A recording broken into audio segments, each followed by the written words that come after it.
And now time for the very latest ITV News at 10.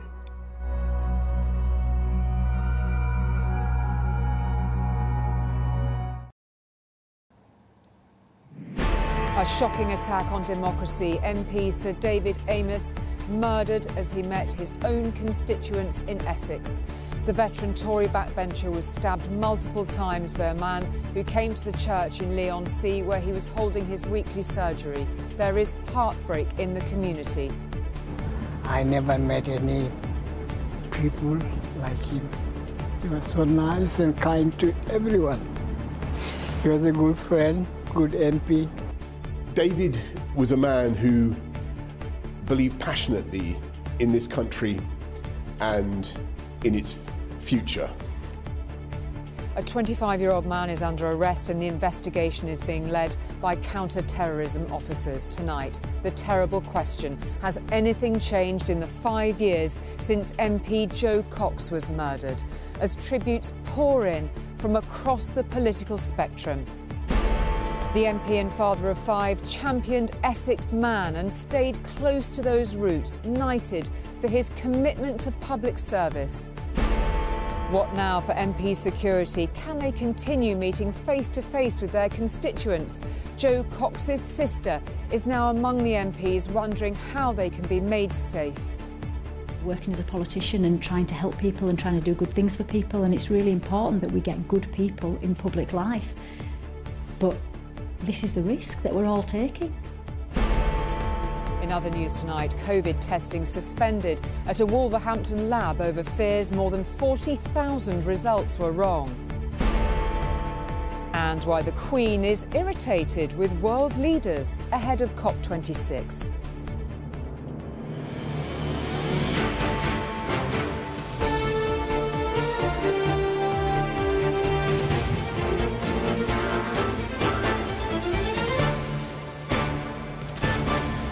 Leigh-On-Sea. This is ITV News at 10 with Julie Etchingham. Good evening from Leigh-On-Sea in Essex, outside Belfair's Methodist Church, a holy place that was defiled this lunchtime by the multiple and fatal stabbing of the popular local Conservative MP, Sir David Amess. Sir David had devoted well over half of his 69 years to serving this part of the world, first in Basildon and for the past quarter of a century here in Southend West. He was married with 4 daughters and a son. He's been remembered here and back in Westminster today as a hard-working, kind and approachable MP. Well, it was while Sir David was holding a regular Friday surgery for his constituents that he was attacked by a man with a knife. Police arrested a 25-year-old as paramedics tried to save Sir David. Detectives aren't sure if terrorism was the motive, but counter-terrorism officers are leading the investigation anyway. Sir David is the second MP to be stabbed to death in their constituency. After Joe Cox was murdered in hers 5 years ago, Sir David wrote of his sadness at her death and at the damage done to what he called the great British tradition of the people openly meeting with their elected politicians. Police guarded the church this afternoon, where hours earlier an MP had foregone his protection. David Amess had come to hear from constituents, but today he would also meet his killer, whose knife would cut short a long public service. An air ambulance recalled after emergency services could not save him from his stab wounds. When they arrived, they found Sir David Amess MP, who had suffered multiple injuries. This was a difficult incident, but our officers and paramedics from the East of England Ambulance Service worked extremely hard to save Sir David. Tragically, he died at the scene. A 25-year-old man was arrested immediately at the scene on suspicion of murder. He remains in custody. Counter-terrorism police are now leading on the investigation. A motive for the attack has not yet been established. In his 69 years, Sir David had 5 children and almost 4 decades in Parliament. He cared about animal welfare and some very human causes too. I raised the issue of night crime in the Chamber earlier this month. An issue which would today become personal as well as political. David was a man who believed passionately in this country and in its future. And we've lost today a fine public servant and a much-loved friend and colleague. And our thoughts are very much today with his wife, his children and his family. Across the parties, across Parliament, he was so respected and so liked, and there's a very profound sense of loss, I think, across politics, across faith and up and down the country. This was one of 2 surgeries that Sir David held in his constituency every month. Like most MPs, he would have been aware that there was some risk, but there would have been little security. Very deliberately, no real barrier between him and the people that he served. Today, many of them left flowers in his memory. Today we lost a great man.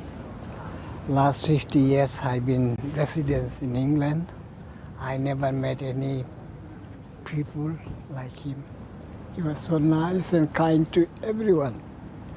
He was a good friend, good MP. He's so supportive of everybody locally. He's done so much for people with disabilities, for local schools, for local groups. And it's just not fair. It's not fair that he's had to die in this way. It's a really sad day for everybody. No politician can please everyone. But tonight, this town remembers an MP who ultimately sacrificed more for his constituents than anyone would ever have asked. Paul Brand, News at 10, Southend. Well, the Police Commissioner for Essex has asked anyone with any information about what happened here today to contact detectives. Sejal is at Southend Police Station for us tonight. What more do we know about the investigation, Sejal? Well, Julie, counter-terrorism police are now leading this investigation, which is in its very early stages. And the reason for this is because they have many more resources at their disposal. And what they'll want to establish as quickly as possible is whether this was, in fact, a terrorist incident or not, although they will be keeping an open mind. The 25-year-old man that was arrested at the scene on suspicion of murder is still in custody and is still being questioned. And police say they are not looking for any other suspects. What they do say is that Sir David was found with multiple injuries and that despite the efforts of paramedics and police officers, he sadly died at the scene. Police are also keen to stress one other fact, that there is no threat to the public. Sejal, thank you very much indeed for that. Well, I'm joined now by our global security editor, Rohit Katru.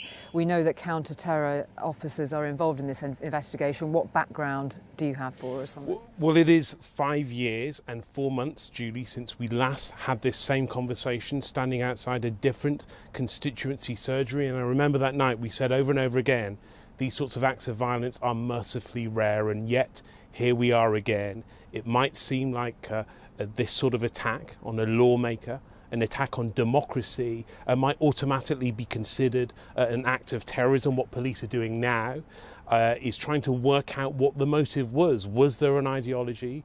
Did mental health play a part? Perhaps both. They're looking at devices, which normally means computers or phones as well. There's been some confusion. Earlier, a police source said that the suspect was a foreign national, a Somali. They're now saying and clarifying that this was a British national of Somali heritage, and significantly it's counter-terrorism police taking the lead on this. What does that tell us about the motive? Well, not necessarily much. Their resources are now released to this investigation. Police say they're keeping an open mind about a motive. That sounds like a cliche, it sounds like police speak, but I think it's an honest assessment. They don't yet have the answers, but I expect them to say more very soon. OK, Rohit, thank you very much indeed for that. Well, the fact that Sir David was killed at a constituency surgery is particularly distressing, of course. Sir David was the quintessential constituency MP, always there for them, whether they'd voted for him or not.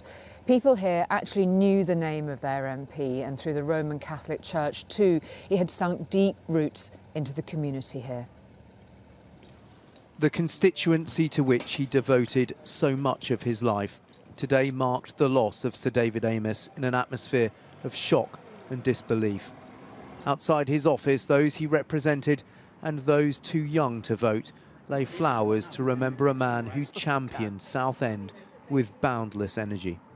No one deserves anything like that. Whatever you think about politically, it's just feel for his family. You know, he's a respected member of our community, and yeah, just really sad day.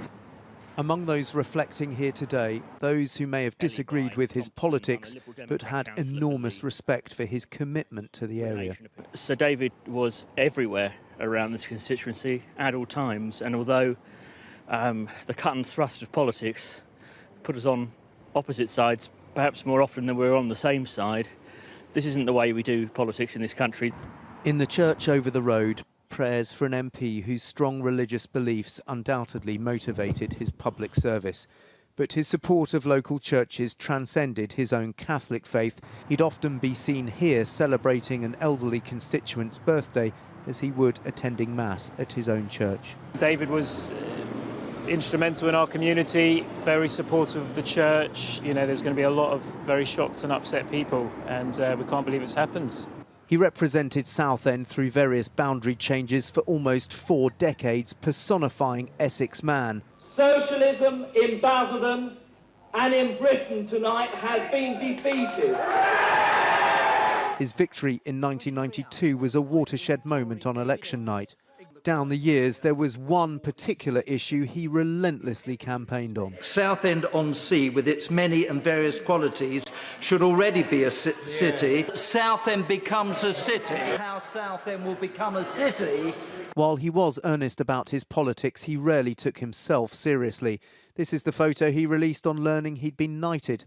Animals were a passion for Sir David, campaigning on their welfare and loving their company. Those at his local sailing club were today remembering a dynamic friend. I think his majority was 15,000, and I suspect he's spoken to 15,000 people, because if you look in the local paper, it would appear that he could be in several different meetings at once, because he was forever at everything. If you invited him to come to the opening of something, he would be there and he'd be supporting his community. Tonight, Southend has lost its champion, an MP whose strong views may not have been shared by everyone, but a man generous of spirit, who managed to make those across the political divide smile with his humour and humanity. Dan Rivers, News at 10, Southend.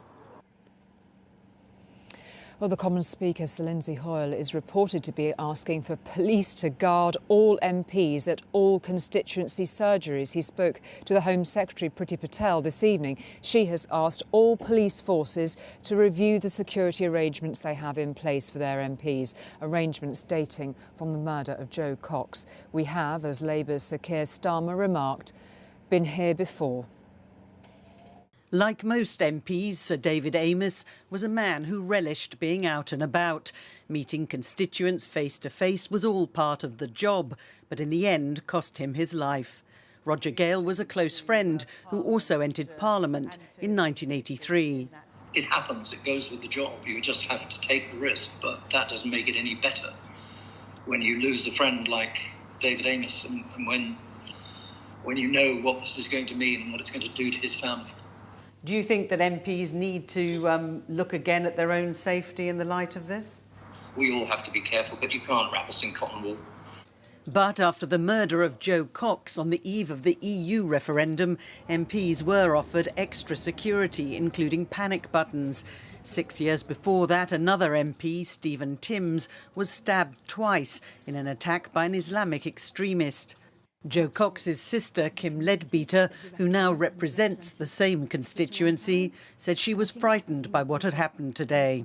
This is about a lot of people whose lives will have been changed forever today. And, you know, I know people still come up to me and talk to me about where they were when Joe was killed, and their lives have just been changed. And it's so hard because we've got a job to do, and I find myself now, you know, working as a politician and trying to help people and trying to do good things for people, and it's really important that we get good people in public life. In short, these increasing attacks have rather spoilt the great British tradition of the people openly meeting their elected politicians. The Speaker of the House of Commons says it's crucial MPs are properly protected. We will always look to improve and bring in new security measures to ensure that MPs can carry out their duties. They want to be representing their constituents. Democracy must always survive. Security around Parliament was stepped up after PC Keith Palmer was fatally stabbed while on duty. The safety of MPs in their constituencies will now be looked at again too. Libby Vina, News at 10, Westminster. And Robert joins us now. And Robert, Sir David Amess being so fondly remembered by MPs from all parties this evening. This is a terrible day. It certainly is. I mean, like many Southenders, he was born in the East End of London, Plaistow, and he was the sort of quintessential East End cheeky chappie. Always smiling, always joking, remarkably kind. My relationship with him was such that he frankly always teased me when he saw me, often about Brexit. But more important, as you heard, he was the essence of what a backbencher should be. I lost count of the number of times he found a way in Parliament to say that Southend, his beloved constituency, should have the status of a city. And he adopted causes that were important, though unfashionable. It was very early on trying to fight against fuel poverty. He steered an important bill through Parliament. He adopted the issue of that awful condition for women of endometriosis and actually created an all-party committee on this. And the other thing which you will have heard tonight is he got on with MPs of all parties. Yes, he had strong views, but at heart he was a very decent human being. And this is a matter, of course, of individual MPs' safety, but it is also a big question about our democracy too, Robert, tonight.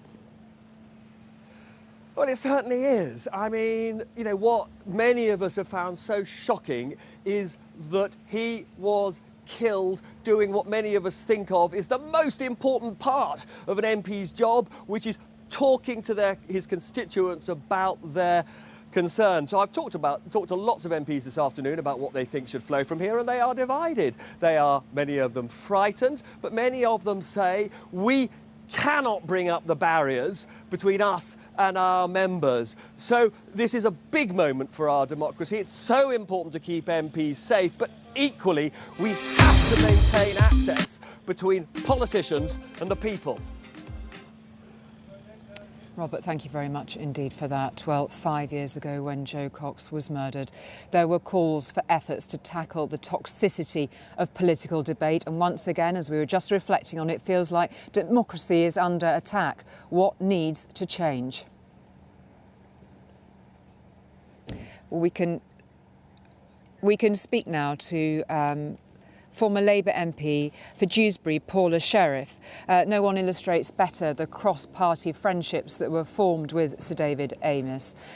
Paula Sherriff, thank you very much indeed for joining us this evening. And first of all, we're so sorry for your loss. This was a great friendship for you, wasn't it? Just tell us a little bit about it. Yeah, it's an unspeakably tragic day. On paper, David and I probably shouldn't have got on so well, but he was wonderful. He was kind. He was charismatic. He was a gentleman, and he was very, very funny indeed.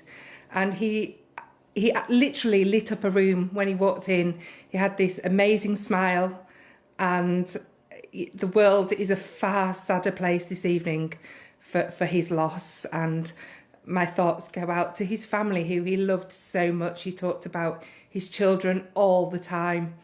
And my goodness, what an awful day for our nation. Indeed, and what a burden it is for families of MPs who have to deal with the attacks and threats on their family members day to day, whether it's online, whether it's out and about. And this is something that you knew too, only too well when you were an MP, Paula Sherriff. Tell us a bit about that.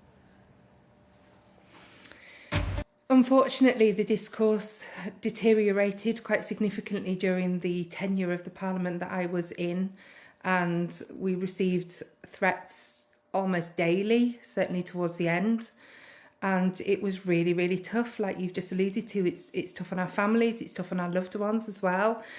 You know, but MPs fundamentally, and the vast majority of MPs, you know, are there because they want to do the best for their communities. And they generally do like people, MPs. And, you know, we want to be able to engage freely. We want to be able to listen. We want to be able to participate with our constituents, you know, and be out in public, you know, doing things like, you know, attending events and also holding our advice surgeries.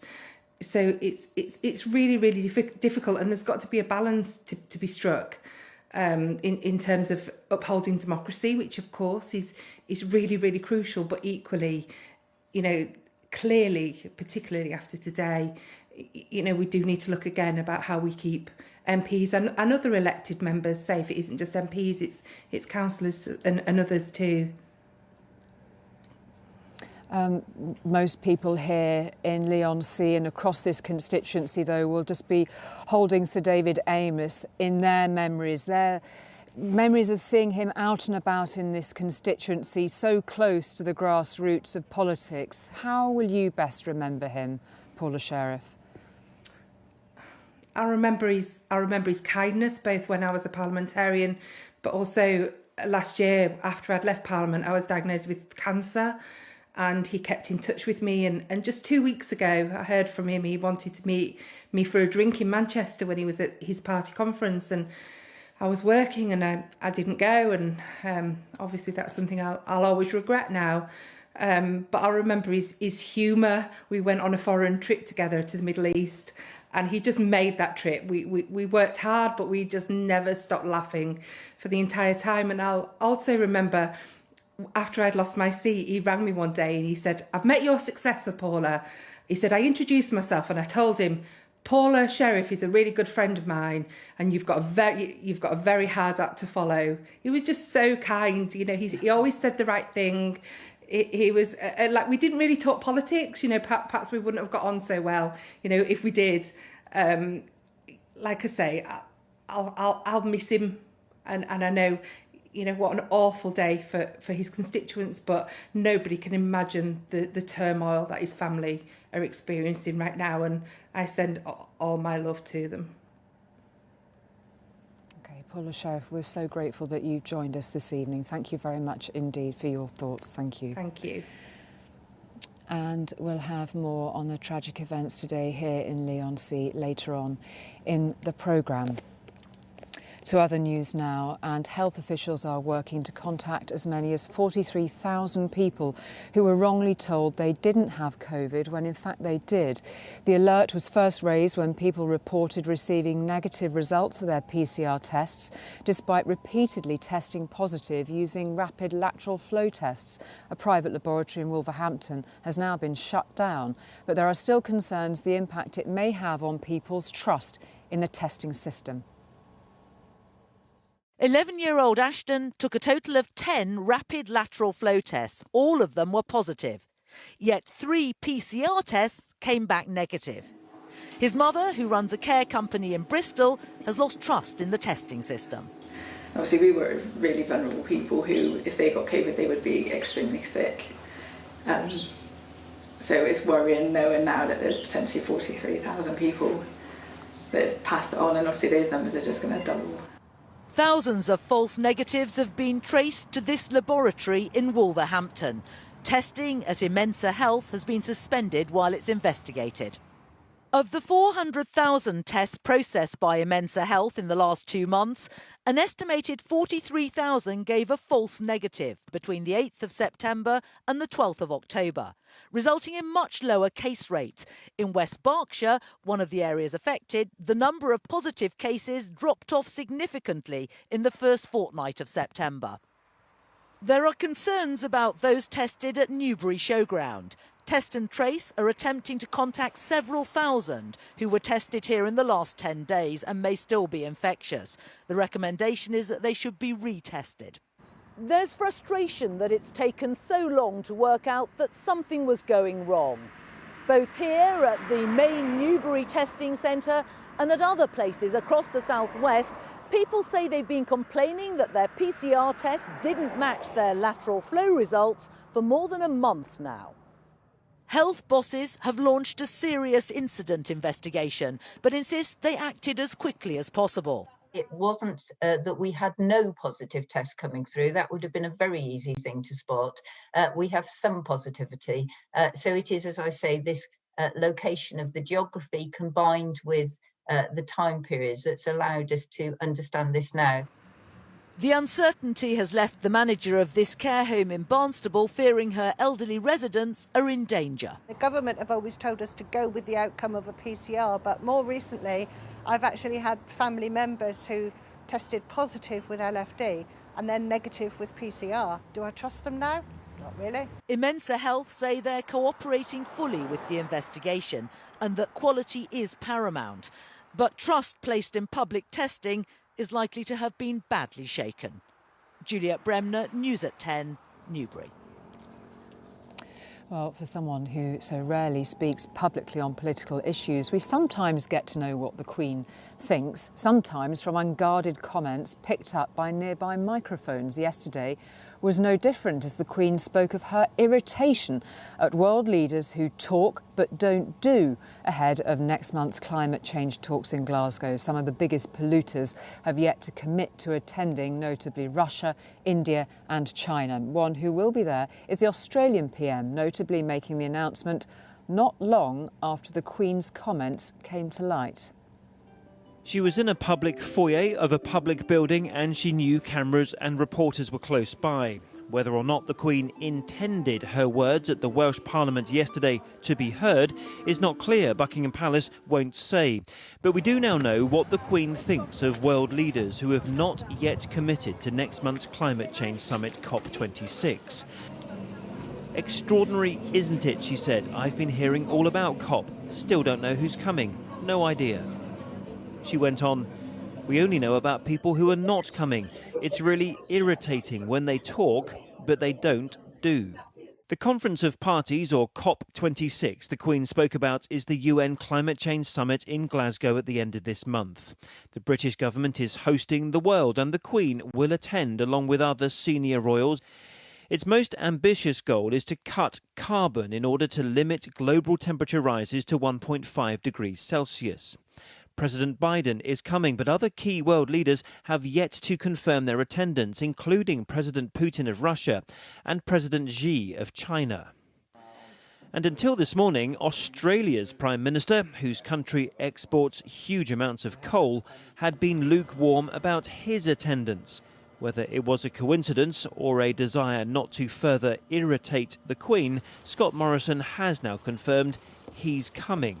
Overnight, I confirmed my attendance at the Glasgow summit, which I'm looking forward to attending. It is little wonder that Prince Charles, who's been campaigning on environmental issues for 50 years, sees COP26 as a vital opportunity for the world to change its polluting ways. He delivered that message straight to a summit in China this week, still the world's biggest polluter. We seem intent on testing our unique world to destruction.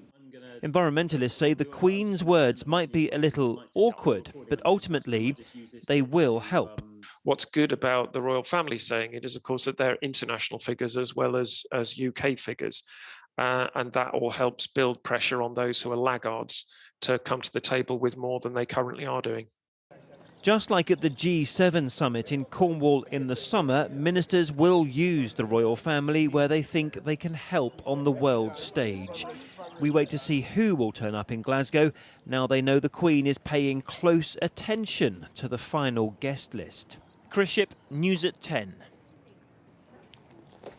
One of the country's top huntsmen has been found guilty of intentionally encouraging the use of legal trail hunting as a smokescreen for the unlawful chasing and killing of animals.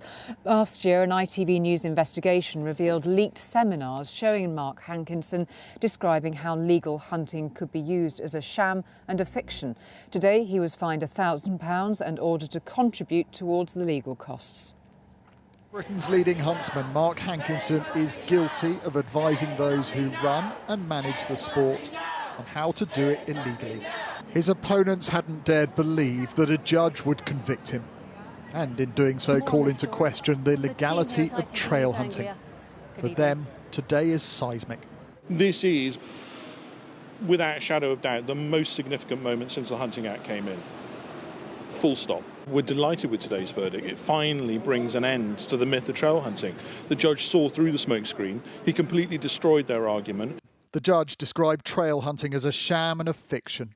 It was created after fox hunting was banned in 2005 and involved spraying a fake scent for foxhounds to follow, in theory giving the dogs a trail to hunt rather than a real fox.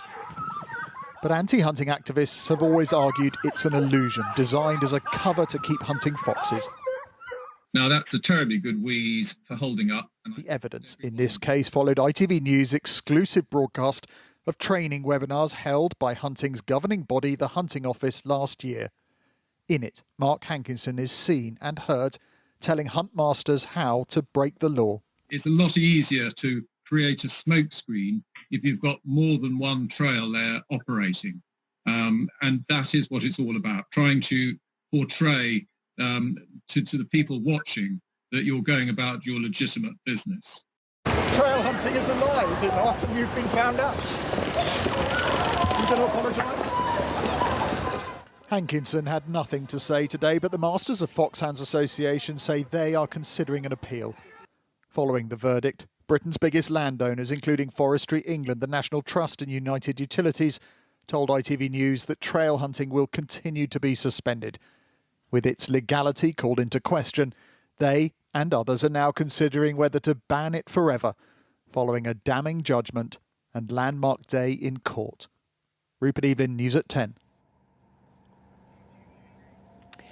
Well, let's turn our thoughts now back to what happened here in Leigh-On-Sea today in the fatal stabbing of the MP Sir David Amess. He was, as we heard earlier, a family man who held his constituency almost as close, a public servant performing that service in the public, open, approachable, accountable. A sad scene here, but one we've witnessed before, and Paul joins me now, and it just raises just all too horribly familiar questions, Paul, tonight. Absolutely, Julian. As we've been reflecting throughout the programme, 5 years ago we were standing outside another surgery in another constituency reporting on the killing of another MP. And so I think fundamentally the question has to be, what has really changed since Jo Cox? Because many of the people I've spoken to this evening aren't just saddened by the death of their MP, they are sickened, they are angry here that their representative was taken from them in their church a few yards from their high street in the heart of their community. So we have to return, I think, to the question of whether MPs are safe enough.